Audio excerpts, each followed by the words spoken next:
미국의 한 대학에서 설문조사를 했습니다. 저녁 시간을 보내야 하는데 아버지와 TV가 있습니다. 누구랑 보내겠습니까? 라고 하는 설문조사에 68%가 TV를 선택했습니다.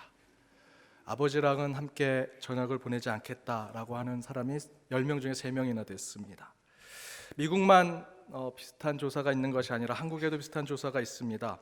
고민이 생기면 가장 먼저 아버지에게 상담을 할 것이냐라는 질문에 한국의 아버지들은 당연히 아버지에게 상담을 할 것이다, 나에게 상담하러 올 것이다 라고 생각하는 아버지가 50.8%였습니다. 그런데 자녀들은 고민이 생기면 아버지한테 가겠다라고 하는 자녀들은 4%에 불과했습니다.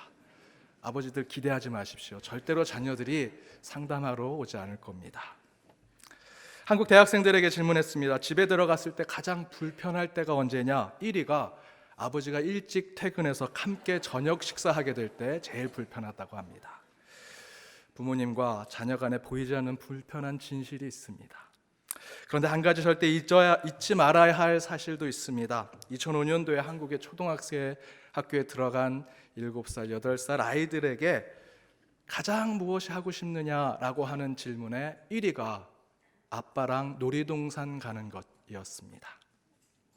또한 한국 대학생들에게 부모님에게 가장 하고 싶은 말이 무엇입니까? 라고 하는 질문에 우리가 생각할 때는 용돈 더 올려주세요, 이제 저 내버려 두세요, 저 독립시켜주세요 라는 말일 줄 알았는데 그것이 아니라 56%가 앞에서 저희들 영상으로 본 대로 어머니, 아버지 사랑합니다 라는 표현이라고 합니다. 우리 자녀들이 어른이 되면서 서로 멀어지는 것 같지만 실제로 여전히 자녀들은 부모님에게 그 사랑, 그 은혜를 여전히 표현하고 싶어 합니다. 그런 마음으로 더욱더 오늘 이 어버이 주일을 은혜 가운데 보내시는 저와 여러분이 되기를 바랍니다. 우리 옆에 있는 분들과 다시 한번 이렇게 인사하기 원합니다. 부모님을 공경합시다. 부모님을 공경합시다. 부모님을 공경하는 신앙으로 더욱더 여러분의 삶 가운데 하나님의 축복이 있기를 바랍니다. 종교 그 이상의 신앙 두 번째, 이제는 알아야 한다라는 말씀의 제목으로 함께 말씀을 나눠보고자 합니다. 오늘 설교는 지식과 정보가 만연한 시대에 믿음과 지식, 믿음과 암이라는 이 서로의 이 상관관계, 신앙적인 건강한 관계성에 대해서 함께 고민해보고자 합니다. 우리는 흔히 교회 안에서 야, 믿으면 됐지 뭘 더 알려고 하냐, 알면 다쳐 라고 하는 이야기를 합니다. 믿으면 끝이라는 것이죠. 교회 안에서, 우리 신앙 안에서 그런 이야기들이 너무나 많습니다. 제가 경험했던 가장 황당했던 부흥 강사의 퍼포먼스 중에 이런 것이 있었습니다. 그 부흥 강사가 한참 믿음에 대한 이야기를 하시면서 갑자기 바지 벨트를 딱 빼더니 헌금통을 가져오라고 하고 헌금통에 벨트를 넣고 이렇게 기도하십니다. 하나님, 이 벨트가 뱀이 되게 해주십시오. 그랬더니 성도님들이 아멘 하는 겁니다. 저는 어린 나이에 진짜 그렇게 될 줄 알았습니다. 그렇게 많이 아멘을 하는데, 그러면서 그 부흥 강사님은 믿음대로 될 것이라고 얘기했습니다. 어린 나이에 제가 무슨 생각을 했겠습니까? 혹시 저희들이 노래할 때 영화에서처럼 삐리삐리 하면서 그 헌금통에 있는 그 벨트가 진짜 뱀이 돼서 이렇게 올라오면 어떡할까? 계속 말씀을 들으면서 그 걱정하면서 그 부흥회에 참여했던 적이 있었습니다. 여러분, 저의 그 어린 모습을 보면서 어떤 생각이 듭니까? 야, 김 목사 어린 시절에 참 신앙이 좋았구나, 믿음이 좋았구나 라고 생각하십니까? 아니면 아유, 저 바보 같은 그걸 믿고 있냐 라고 생각하십니까? 그런데 여러분, 그런 어처구니 없는 잘못된 믿음이 우리 신앙 가운데서 너무나 많다라는 것입니다. 실제로 이런 말도 안 되는 종교적인 선언, 이런 종교적인 퍼포먼스에 꽤 많은 지식인들과 지성인들이 이단에 빠져서 잘못된 믿음의 길을 걷는 분들이 꽤 많습니다. 그러나 그것은 단순히 이단만이 그런 것이 아닙니다. 때로는 건강하다고 생각하는 교회 안에서도, 우리는 바르고 옳은 길을 가고 있다고 생각하는 신앙의 공동체 안에서도 그런 성도들이, 그런 그리스도인들이 있다라는 것이죠. 오늘 시골마을에 사이비 교주가 들어갔습니다. 수많은 사람들을 잘못된 길로 인도하고 있습니다. 하루는 한 신도가 그 교주를 찾아갔습니다. 교주님, 제 눈이 너무나 아픕니다. 제 눈을 고쳐주십시오. 그랬더니 교주가 이렇게 얘기합니다. 내가 이빨이 아플 때 이빨을 뺐더니 낫더라. 너도 이와 같이 하라. 여러분 말이 되는 이야기입니까? 맹목적으로 따르기에는 너무나 비상식적인 이야기지요. 그런데 놀라운 사실을 알려드릴까요? 그러나 실제로 이 비상식적이고 비이성적인 종교적인 명령, 종교적인 지시를 그대로 실천하고자 하는 맹신에 가까운 신도들이 있다라는 것입니다. 믿음이면 다라고 생각하는 것이죠. 지난 부활절에 스리랑카에서 연쇄 폭탄 테러가 일어났습니다. 그것도 부활절 예배를 드리는 스리랑카의 기독교인들이 500명 가까이 죽었습니다. 그 이유는 종교적인 목적이었습니다. 극단주의에 빠져있는 이슬람 분자들이 폭탄 테러를 한 것입니다. 그들의 맹신 때문이었습니다. 또한 그 전달에 3월에는 뉴질랜드에서 한 백인 남성이 총기 난사를 해서 50여 명이 죽었습니다. 그 사건이 일어난 곳은 이슬람 사원이었습니다. 총기 테러를 일으킨 사람은 이를 저지르기 전에 이런 성명서를 발표했습니다. 이슬람 사원에 건설된 첨탑을 없애고 기독교 성전으로 바꿔야 한다라는 식의 기독교의 맹신에 빠진 자였습니다. 또한 그가 사용한 총에는 수많은 이름들이 기록되어 있었습니다. 그 이름들은 십자군 전쟁에서 타 종교, 타 인종을 무차별하게 살해했던 사람들, 그러나 백인들은 그를 영웅이라 생각했던 사람들의 이름을 그곳에 적어놓고 총기 테러를 한 것입니다. 무조건 믿으면 된다는 맹신, 지혜와 이해 없는 신앙이 보여주는 매우 비참한 현실입니다. 그러나 맹신으로, 지식과 이해 없는 신앙으로 폭탄 테러를 일으키고 총기 난사를 하고, 그거는 우리나라, 우리 교회에는 없는 일이니 그건 우리하고 상관없어 라고 여러분 생각하십니까? 다른 나라의 선교지에서나 일어난 일이지. 한국의 한 목사가 교인들을 성추행한 것이 너무나 명백하게 드러났음에도 불구하고 그 교회 목사는 그 교회에서 떠나서 교회를 개척했습니다. 아무렇지 않은 듯 목회를 하고 있습니다. 더욱 놀라운 것은 젊은 지성인이라고 하는 한국의 대학생들, 청년들이 그 목회자가 개척한 교회에 찾아가 설교만 좋으면 됐지, 말씀의 은혜만 받으면 됐지 라는 생각으로 그 교회 사람들이 모입니다. 그 목사가 속한 교단에는 그런 눈에 보이는 물량적인 교회 성장을 보고 그 목사를 치리하지 못합니다. 그리고 그 목사는 설교단에서 자랑스럽게 이렇게 얘기합니다. 털어서 먼지 안 나는 사람이 있습니까? 누구든 털면 먼지가 납니다. 그만간 목사 어디 있습니까? 그런 목사들 다 밥맛입니다. 혼자 잘난 척하고. 그러면서 성도들에게 맹신적인 답변을 요구합니다. 여러분, 어떤 목사가 좋습니까? 그만간 목사가 좋습니까? 나처럼 근간 목사가 좋습니까? 여기에 젊은 지성인들이 아멘을 합니다. 여러분, 어떻게 이 성스러운 설교단에서 이런 질문을 할 수 있습니까? 이런 질문에 성도들은 아멘으로 답변할 수 있느냐라는 것입니다. 놀라지 않을 수가 없습니다. 이것이 한국교회의 현실입니다. 여기에 그 목사는 흠이 있느냐 없느냐를 얘기할 자격이 없는 사람입니다. 흠결의 문제가 아니라 이 목사는, 이 사람은 이미 칠정법을 어긴 성추행범입니다. 어떻게 설교단에서 자신의 문제, 그것을 신앙으로 흠결로 그 문제를 이야기하면서 교인들에게 그것을 아멘으로 받아 자신의 문제를 정당화시키는지 전 이해가 되지 않습니다. 이런 몰이해적이고 비이성적인 그리고 비합리적인 맹신이 가득한 한국교회와 성도들의 모습에 대해서 기독교 사상가인 달라스 윌라드는 그의 책에서 이런 충고를 합니다. 종교, 특히 기독교 전통은 공적인 차원에서 예전에 누렸던 현실 및 정의에 관한 일단의 지식으로서의 지위를 잃어버렸습니다. 기독교 원리는 이제 더 이상 일반 사회에서 행동을 지도하거나 정책을 입안하고 감독하거나 사물을 실상에 대한 지식으로 가르치는 역할을 할 수 없게 되었습니다. 저는 이 글을 읽으면서 매우 심각해졌습니다. 가슴이 아팠습니다. 기독교의 원리가 더 이상 일반 사회에서 어떤 역할도, 어떤 책임도, 어떤 방향도 설정해 줄 수 없다라는 것입니다. 그리고 그것은 곧 이제 교회는 세상에서 따로 떨어져 있는 외땅 섬과 같은 것이 되었고, 우물한 개구리처럼 교회라는 울타리만 지어놓고 우리만 기뻐하고 우리만 좋아하는 곳이 되었다라는 것입니다. 교회는 선교하는 교회, 미셔널 처치가 되어야 되는데 그 선교의 사명을 더 이상 감당할 수 없는 외땅 섬이 된 것입니다. 우물한 개구리가 되었다라는 것입니다. 교회는 세상의 소금과 빛으로 꼭 있어야 할 존재로 이곳에 서 있어야 하는데, 여러분, 이제는 세상 사람들이 교회가 없었으면 하는 생각을 하는 사람들이 많아져 가고 있습니다. 제가 결혼하고 바로 중고차 하나를 샀습니다. 어느 사장 부인이 백화점만 왔다 갔다 하는 차로 산 것입니다. 근데 몇 달 안 가서 사고가 나서 중고차에 판 것입니다. 거의 새 차입니다. 그러면 그 새 차를 타면 새 차 냄새가 나야 되는데 차 안에서 계속 이상한 냄새가 납니다. 구린내가 납니다. 내부 청소를 하고 스팀 청소를 했는데도 계속 냄새가 나서 어쩔 수 없이 그 차를 타고 다녔습니다. 그러던 중에 제가 스페어 타이어를 한번 점검하려고 트렁크를 열고 트렁크 바닥을 열었는데 깜짝 놀랐습니다.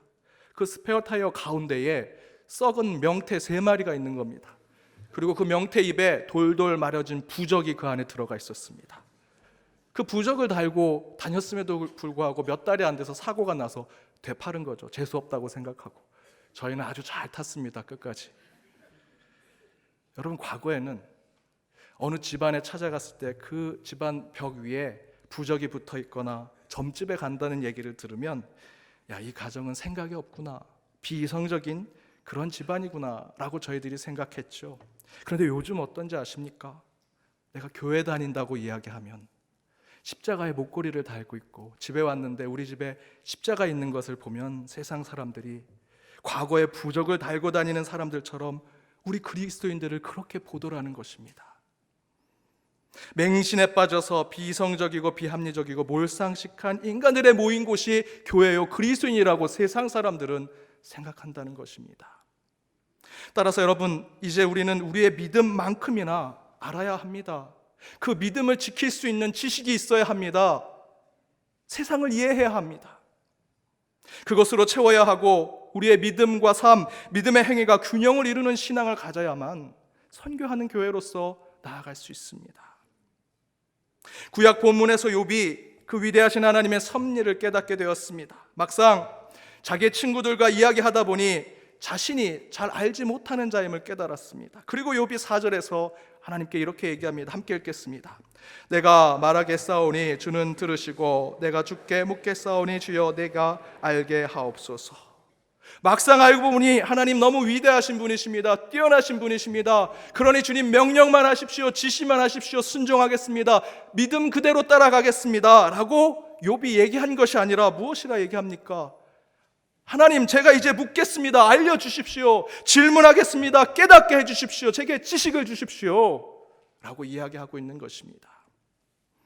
여러분, 믿음은 반드시 이해와 지식에 기초해야 합니다. 이 세상의 그 어떤 것도 진공 상태, 영의 상태, 아무것도 없는 상태에서 나오는 것은 없습니다. 믿음의 출발도 인간의 지식과 경험 속에서 시작되는 것입니다. 물론 믿음이나 신앙이 인간의 지식과 경험에 의존되어 있다라는 말씀을 드리는 것은 절대로 아닙니다.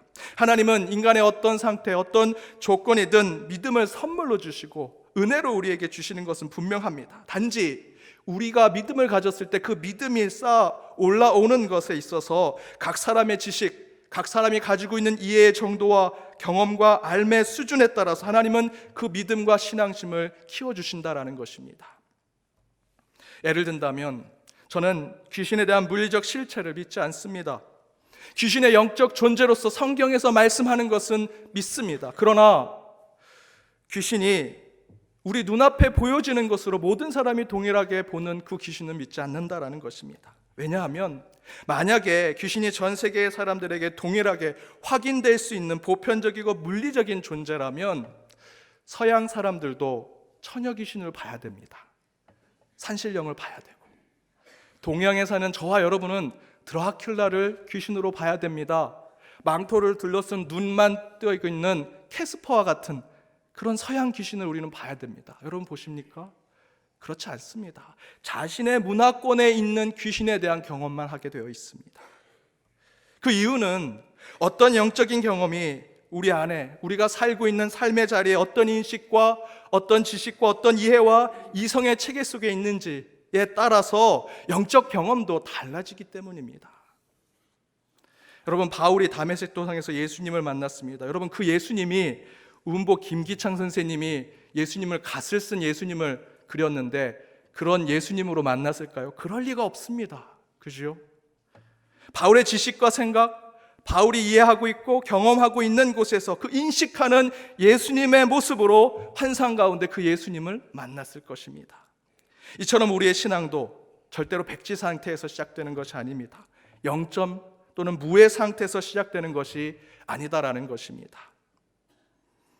따라서 우리는 믿음을 더 바로 세우기 위해서는 내가 가진 경험, 내 지식, 내 삶의 자리에서 시작해야 합니다. 따라서 우리는 믿는 것에 머무는 것이 아니라 이젠 알아야 합니다. 이해해야 합니다. 깨달아야 합니다. 어거스틴의 말대로 이해를 추구하는 신앙을 우리가 살지 않기 때문에 한국 기독교는 지금 맹신의 집단이 되어가고 있습니다. 물질주의에 빠져있는 대형교회 한두 교회 때문에 한국교회 전체가 흔들리고 있습니다. 현대과학으로 만들어진 여러분 다 들고 다니는 스마트폰, 컴퓨터, 각종 전자기기를 편하게 사용하는 그 과학이론 여러분 다 받아들이시면서 신앙으로 생각할 땐 그 과학이론은 사단의 이론이라고 치부하는 모순이 가득한 집단이 되었습니다. 여러분 이제 우리 그리스도인들도 알아야 합니다. 배워야 합니다. 믿음만큼 지식을 가지고 있어야 합니다. 저는 절대로 지식과 과학, 이성과 학문을 맹신하라고 말씀드리는 것이 아닙니다. 세상 지식도 과학도 여전히 완벽하게 알 수 없습니다. 진리에 이르지 못하는 것은 당연합니다. 제가 믿음만큼이나 지식을 알아야 하고 과학과 이성을 가져야 한다라고 말씀드리는 이유는 믿음만이 신앙이고 과학과 이성과 다른 학문들은 세상의 것이다 라고 이야기하는 것이 잘못되었기 때문입니다. 도리어 믿음과 더불어서 신앙과 더불어서 그 신앙과 믿음을 바로 세우게 하기 위해서 하나님은 우리에게 과학을 주신 겁니다. 이성을 주신 것이고 세상의 지식을 주셔서 이 세상을 더욱더 아름답게 창조하며 선한 것으로 인도하라고 그 모든 것을 하나님의 도구로 우리에게 주신 것입니다. 그런데 왜 이성과 인문학을, 세상의 학문을 우리는 터부시하고 신앙적으로 잘못됐다고 생각해서 그걸 왜 세상 사람들에게 맡깁니까? 교회가 다시 가져와야 합니다. 신앙인인 여러분이 다시 이성으로 그 합리적인 것들을 찾아내고 배우고 깨달아야 합니다. 그것을 통해서 우리는 튼튼한 믿음의 체계를 다시 세워야 합니다. 우리는 반드시 그 탄탄한 믿음의 체계를 세우기 위해서 이성과 지식과 세상의 이해를 우리 것으로 가져와야 합니다. 왜냐하면 그 모든 것 하나님이 창조하신 것이고 우리에게 주신 도구이기 때문입니다. 그렇다면 여러분 이런 질문을 하실 수 있습니다. 목사님, 그렇다면 그 믿음을 위해서 우리는 무엇을 알아야 합니까? 그에 대한 저의 답은 믿음을 더욱 공고하게 세울 필요가 있는 것이라면 무엇이든 여러분 알고자 하고 배우고자 하고 깨닫고자 해야 한다는 것입니다. 먼저는 여러분 우리를 구원하신 예수님을 잘 알아야 합니다. 예수님을 잘 알기 위해선 저를 바라보시면 안 됩니다. 예수님은 성경 말씀에 나와 있습니다. 성경 말씀 어디에 나와 있습니까? 마태복음, 마가복음, 누가복음, 요한복음, 사복음서에 나와 있습니다. 똑같은 이야기입니까? 아닙니다. 예수님의 이야기인데 이 사복음서의 관점에 따라서 다른 예수님의 이야기가 나옵니다. 예수님을 더 알고자 한다면 사복음서를 잘 읽어야 합니다. 그 말씀에 다양한 관점으로 기록된 예수의 이야기를 더 배우고자 노력해야 한다는 것입니다. 또한 성경은 곳곳에 역사적인 기록이 남겨져 있습니다. 열왕기상하, 역대상하, 사도행전 역사적 기록입니다. 그 말씀을 잘 이해하기 위해서는 우리는 역사를 또한 배워야 합니다. 욥기, 잠언, 시편, 요한계시록 같은 말씀은 문학적인 비유와 방법론으로 쓰여졌습니다. 그렇다면 문학적인 비평이 우리 가운데 때로는 필요합니다. 그것으로 더 많은 하나님의 말씀을 풍성하게 만들 수 있습니다. 바울 서신서는 바울이 편지를 근 쓰리니 문학 작품이겠지라고 생각하면 안 됩니다. 실제로 바울 서신은 바울이 있던 그 로마 제국의 정치, 경제, 사회, 문화적 상황을 다 고려해서 그 편지의 글을 썼기 때문에 반드시 우리는 정치에 대해서, 경제에 대해서, 사회 문화에 대해서 알아야만 바울 서신을 잘 이해할 수 있습니다. 그러나 여기서 믿음과 이해, 믿음과 지식 사이에 중요한 것은 무슨 학문을 더 많이 공부해야 믿음을 세울 수 있는 것인가에 대한 이야기가 아닙니다. 믿음을 잘 세우기 위해서는 그런 이해와 지식이 필요하다라는 것입니다. 뭐 철학을 더 많이 한다고, 세상 학문 더 많이 공부한다고 하나님을 더 이해할 수 있는 것은 아닙니다. 정치학 박사 장로님이 계셨습니다. 그러나 그분 교회 정치는 잘 못하셨습니다. 저는 성교학 박사입니다. 그런데 제 딸이 제가 영어 할 때마다 항상 이렇게 얘기합니다. 아빠 어디 가서 영어로 박사 받았다고 말하지 마. 너무 창피해. 아빠 영어로 얘기하지 마. 박사라고 얘기하지 마. 제 딸이 제게 충고한 것 중에 제가 가장 잘 순종하고 있는 것이 그겁니다. 믿음을 위해서 우리가 무엇을 알아야 하는가, 무슨 지식을 깨달아야 하는가라는 신앙의 모습을 이야기한다면 저는 겸손이라고 생각합니다. 겸손은 배우지 않겠다라는 것이 아니라 마지막까지 배우겠다는 것입니다. 주님 오실 때까지. 사형 선고를 받은 소크라테스가 감옥에서 형집행을 이제 곧 기다리고 있습니다. 함께 죄수로 있었던 시인 스테시코로스에게 이렇게 얘기합니다. 내게 시를 가르쳐 주십시오. 스테시코로스가 이렇게 얘기합니다. 이젠 당신은 곧 죽을 건데 왜 나에게 시를 배우려고 합니까? 그때 소크라테스가 얘기합니다. 죽기 전에 하나라도 더 배우고 싶습니다. 여러분, 이것이 이제 우리 믿는 자들의 모습이 되어야 합니다. 내 믿음을 바로 세울 지식과 학문, 여러분 그렇게 따지고 여러분이 배우고 익히는 것 버릴 것이 없습니다. 저는 별로 운동을 잘하지 못하지만 탁구를 조금 배웠습니다. 그 탁구 선생님에게 배우면서 이런 생각을 했습니다. 이게 내 목회에 무슨 도움이 될까 하면서도 여기서 잘 배워서 혹시 하나님이 다른 선교지에 보내면 이 탁구를 가르치는 걸 우리 선교자 아이들에게 가르쳐야겠다. 저는 과학을 전공했습니다. 졸업하고 신학대학원에 들어갔는데 한 1년을 후회했습니다. 왜 과학을 하나님께서 시키셔서 차라리 영문학이나 철학, 사회학을 공부했으면 신학을 더 잘했을 텐데. 그런데 그것은 버릴 것이 아니었습니다. 제 석사 논문은 신학과 과학의 대화에 관련된 논문을 저는 썼습니다. 과학이라는 것이 신학을 다시 보게 하는 관점이 되었습니다. 책 한 권을 보시겠습니다. 기도와의 8가지 색다른 만남이라는 책입니다. 여러분, 기도만 잘하면 됐지, 통성기도 하고 중보기도 하고.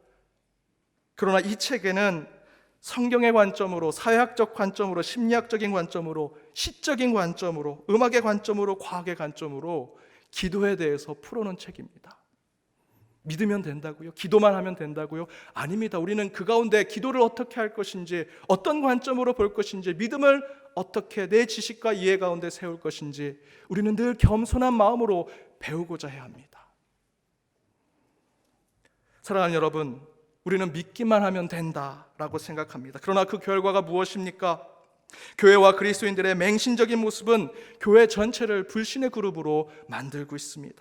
따라서 우리는 믿음과 함께 그 믿음을 바로 세울 지식과 학문, 이해와 배움이 우리 가운데 반드시 필요합니다. 물론 구체적인 어떤 지식과 배움이 필요하겠지만 그에 대해서는 하나님께서 여러분 각자에게 주실 것입니다. 여러분이 익히게 되고 배우게 될 그 모든 것이 다 여러분의 믿음의 체계를 세우게 될 것입니다. 대신에 우리는 오늘 욥의 고백대로 하나님 묻고 싶습니다, 저희에게 알려주십시오 라고 하는, 알고자 하는 열정을 여러분 품으셔야 합니다. 또한 믿으면 끝이라는 삶이 아니라 소크라테스처럼 죽을 때까지, 주님 오실 때까지 주님을 알고자 하고 배우고자 하고 그 믿음의 이해를 깨닫고자 하는 그런 마음, 그런 겸손함이 우리 가운데 필요합니다.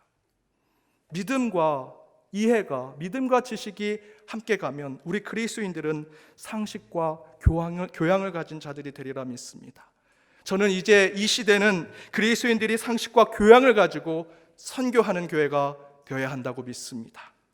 따라서 이런 이해를 추구하는 신앙의 삶으로 늘 하나님 보시기에 합당한 교회, 여러분의 가정, 여러분의 삶이 되기를 주님의 이름으로 축복합니다. 함께 기도하겠습니다. 은혜 하나님, 오늘 주님 앞에 말씀을 사모하여 이렇게 나왔습니다. 허락하신 말씀 앞에 다시 결단합니다. 믿음만 있으면 된다 생각했던 우리의 모습을 주님 회개케 하여 주옵소서. 맹신은 교회를 추하게 만들고 맹목적인 신앙은 우리를 영적 게으름에 빠지게 하였습니다. 모든 지식을 우리에게 허락하시고 그 허락하신 주님의 그 지혜를 통해 이제 믿음과 저희들의 알미 함께 나아가는 신앙을 갖게 하여 주옵소서. 어떤 지식이라도 믿음을 위해 최선을 다하고 진실하게 배우게 하여 주옵소서. 열정을 품게 하시며 겸손함으로 그 말씀으로 나아가는 저희 모두가 되게 하여 주옵소서. 그리하여 이해를 추구하는 믿음을 통해 늘 하나님께 영광 돌리는 우리의 삶이 되게 하여 주옵소서. 이 모든 간구 예수님의 이름으로 기도드립니다. 아멘.